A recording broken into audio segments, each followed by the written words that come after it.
cepat.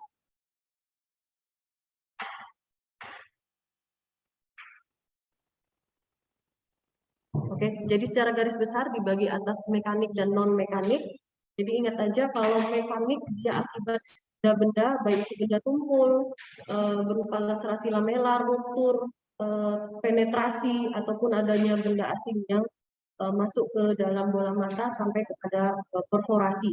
Jadi kalau yang non mekanik itu yang asam, basa, radiasi, thermal.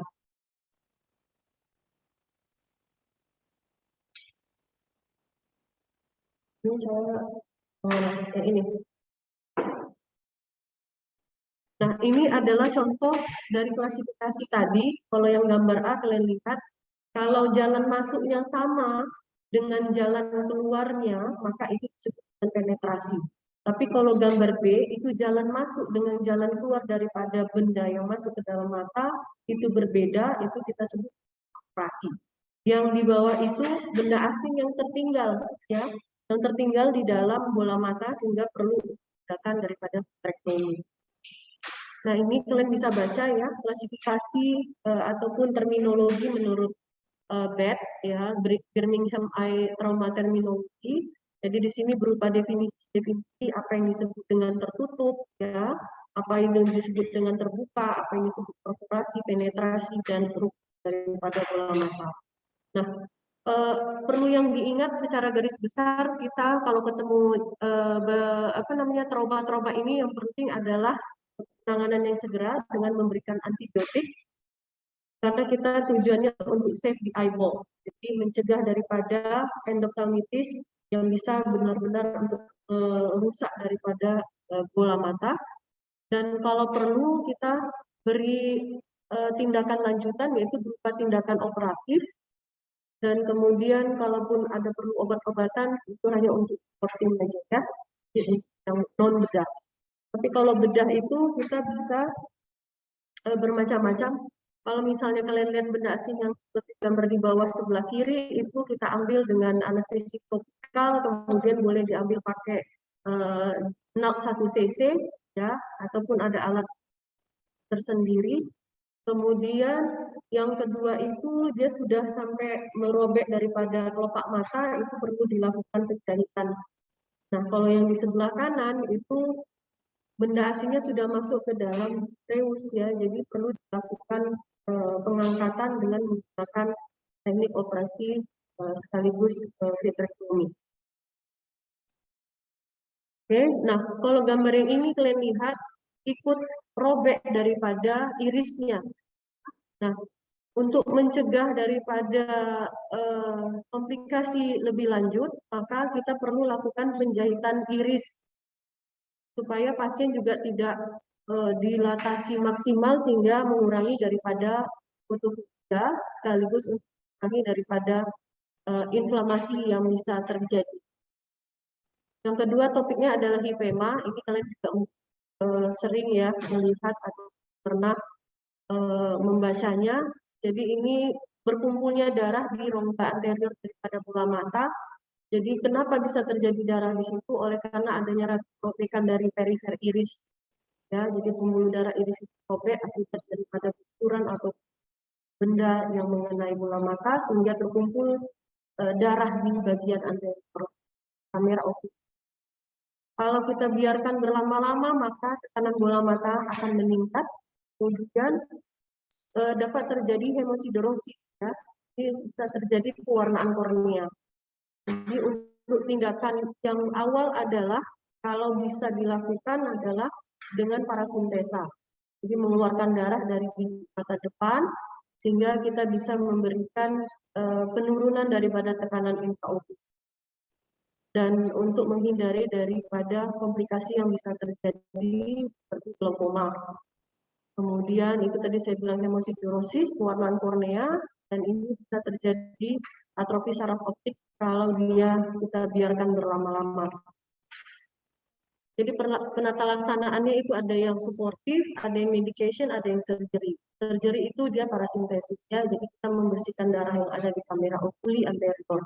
Lebih cepat, lebih baik untuk menghindari daripada pewarnaan dan Ini contoh daripada parasintesis, ya. Kemudian, nah ini juga bisa kita lakukan iridektomi perifer, ya, juga menurunkan daripada membuat saluran baru sehingga aliran aqueous itu lancar sehingga terjadi intraokulis. Yang kedua adalah ulcus cornea.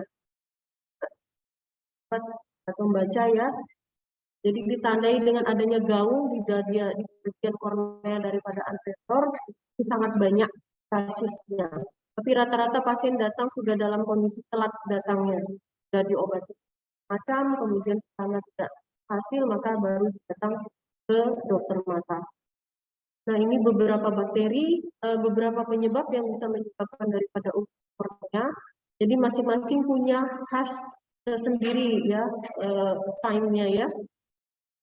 Nah, seperti kalian tahu pasti akan terjadi rasa sakit, merah, kemudian bisa terjadi sensitivitas cahaya, ya, fotografi, kemudian lagrimasi, banyak air mata, kemudian bisa disertai adanya juga kotoran mata. Yang perlu dilaksanakan adalah psikoplegik, ya. Psikoplegik itu tujuannya untuk mengistirahatkan daripada mata. Jadi kita mendilatasikan pupil sehingga mata itu lebih rileks, lebih istirahat, ya, dengan psikoplegik. Dan tentu saja jangan lupa dengan antibiotik, ya. Kalau perlu hanya topikal saja, tetapi kalau perlu tambahan kita boleh berikan dengan subkonjungtival. Nah, kemudian kita bisa memberikan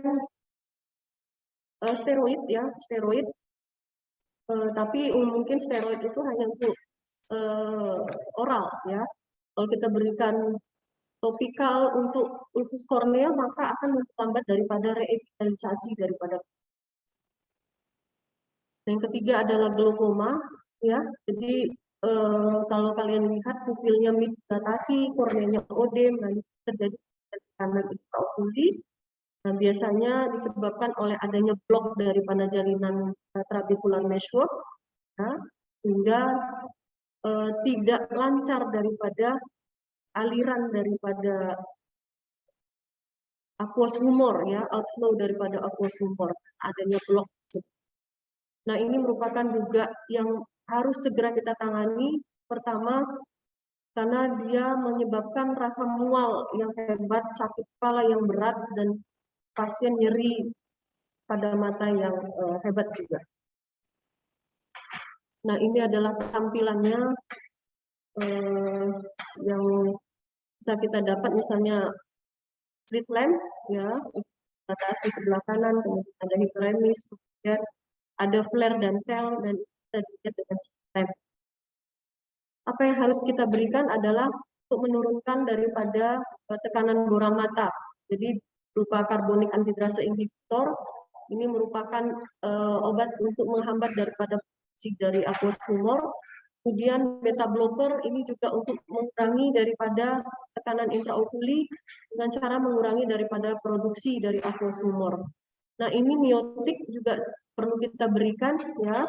Kemudian glycerin, dan terakhir adalah manitol. Kalau obat-obat di atas tidak memberikan efek penurunan sebanyak 30% dari tekanan awal.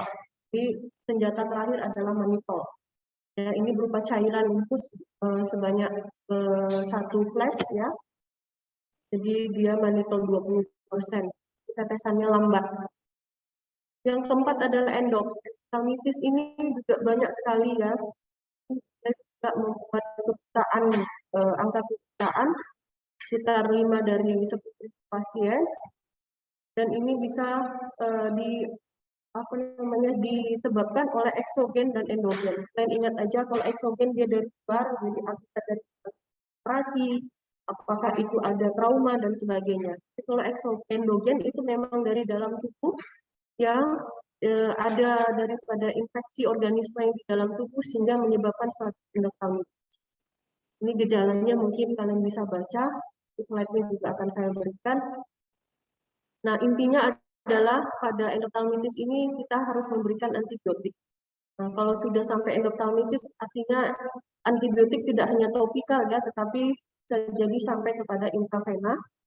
Kemudian selebihnya hanya terapi suportif, misalnya kalau terjadi kita kasih antinyeri.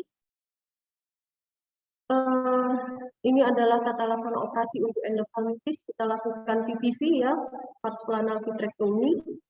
Jadi tujuannya adalah untuk kami atau mengeluarkan organisme yang campur toksin dalam vitreus dan berusaha mengembalikan kejernihan dari walaupun kadang-kadang prognosanya tidak begitu baik.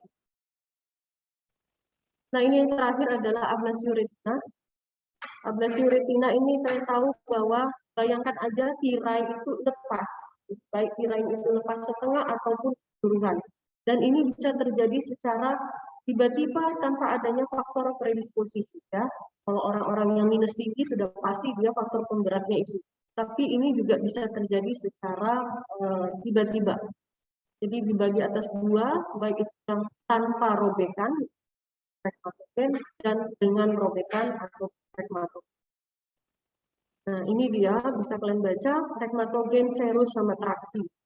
Kalau kalian perhatikan nanti bagaimana bisa membedakan cara yang tanpa robekan dengan. Nah, kalau traksi itu dia tarikan. Nah, biasanya pasien ini disertai diawali dengan floaters. Floaters itu yang terbang-terbang. Kalau kalian lihat gambar yang sebelah kiri, kalian bisa lihat kadang hitam kayak cacing-cacing, kadang kayak laba-laba, itu kanan itu. Nah, ini bertambah banyak, itulah namanya floaters. Yang kedua adalah fotopsia. Fotopsia itu seperti kamera blitz, kamera zaman dulu yang ada blitz, datang dari samping sering. Itu adalah dua tanda awal yang bisa menyebabkan akhirnya terjadi daripada ablasio retina. Ya, nah kalau yang sebelah kanan itu retinal detachment tetapi tidak full area, dia hanya sebagian. Jadi dia lihat gelap di sisi atas sebelah kiri. Operasinya tujuannya adalah untuk melekatkan kembali robekan tersebut. Kalau balik tadi saya bilang bayangkan suatu tirai robek, maka tujuannya adalah untuk melekatkan robekan itu. Ya, jadi untuk mengurangi tarikan. Karena kalau makin tertarik, maka makin besar robekannya. Jadi tujuannya adalah mengurangi daripada robekan, kemudian melakukan daripada perlengketan kembali retina yang robek dengan cara pembakaran. Ya, teknologi pars plana, yaitu diatermi, krioterapi, obligasi laser. Habis. Oke, nanti slide-nya saya kasih. Itu aja sih yang perlu kalian tahu untuk tahu kedaruratan, tetapi mungkin yang bisa kalian handle hanya trauma daripada korpus. Ya, dari trauma okuli tadi kan ada yang korpus tadi gambar seperti bahwa masih bisa kalian kerjakan sendiri. Tetapi kalau sudah sampai kepada tembus daripada bola mata, mungkin kalian ya. Oke, baik, terima kasih. Ada pertanyaan? Saya rasa nggak ada ya. Untuk masuk online berikutnya ya. Ya.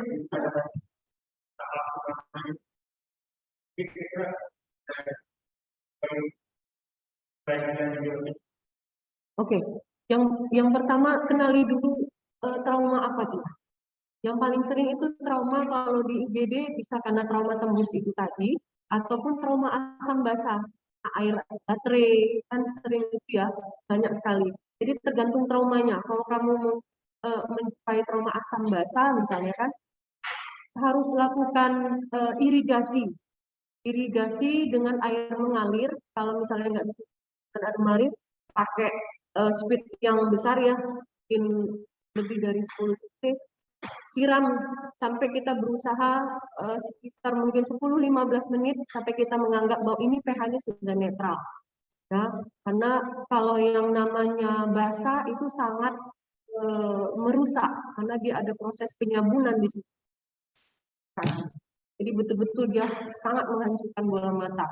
Jadi kalau ada trauma asam basah, irigasi sebanyak mungkin, ya, katanya sih kalau di catatan di literatur sekitar 2 liter, tapi saya rasa lebih dari 2 liter kamu bisa berikan, tergantung berapa banyak yang masuk dan berapa luas daerah yang mengenai mata. Ya, itu satu. Kemudian kamu bisa memberikan obat-obat untuk mengurangi rasa sakit daripada si pasien itu tadi. Nah, selebihnya kamu harus rujuk. Itu kalau untuk trauma asam basah. Nah, kalau untuk misalnya trauma tadi seperti ada sentuhan batu ataupun kadang orang sering naik sepeda motor nggak pakai helm masuk sampah entah apa, itu kalian bisa lakukan sendiri, tapi dengan cara memberi anestesi topikal ke mata, sehingga kalian bisa, apakah itu mengeversikan kelopak mata, melihat apakah di atas ada korpusnya, atau nanti di kornea. Kalau di kornea itu, setahu saya masih kompetensi kalian untuk melakukannya, dan bisa ambil dengan menggunakan cotton bud, ya, kalau dia masih baru ya, tapi kadang-kadang pasien kan sudah datang udah berminggu bahkan berbulan, itu harus mengambilnya pelan-pelan dengan 1 cc untuk mengambilnya. Tapi kalau misalnya kalian tidak berani atau sudah terlalu dalam ya, mungkin sebaiknya kalian itu tidak ada yang bisa kalian lakukan hanya untuk mengurangi rasa sakit ataupun memberikan obat-obat yang artificial tears saja. Jadi obat-obatan yang hanya melubrikasi daripada mata dan mengurangi sakit. Lebihnya harus dirujuk. Ya, untuk trauma. Tapi kalau udah trauma terus, saya rasa nggak bisa, harus segera di refer karena endoftalmitis kan. Kira-kira ada lagi? Nggak ada? Mungkin kuliah saya agak berbeda dengan Prof. Rahma semalam. Ya, slide-nya. Jadi ini mungkin saya slide-nya buat sendiri. Prof. Rahma juga buat bisa mix ya antara kuliah saya dengan Prof. Rahma semalam ya. Saya kasih mungkin yang Prof. Rahma mungkin yang semalam bisa share ke kalian. Kurang sama, tapi mana yang kurang bisa saling menambah. Baik, oke. Ada lagi? Enggak ada? Oke, saya tutup ya. Terima kasih banyak. Semoga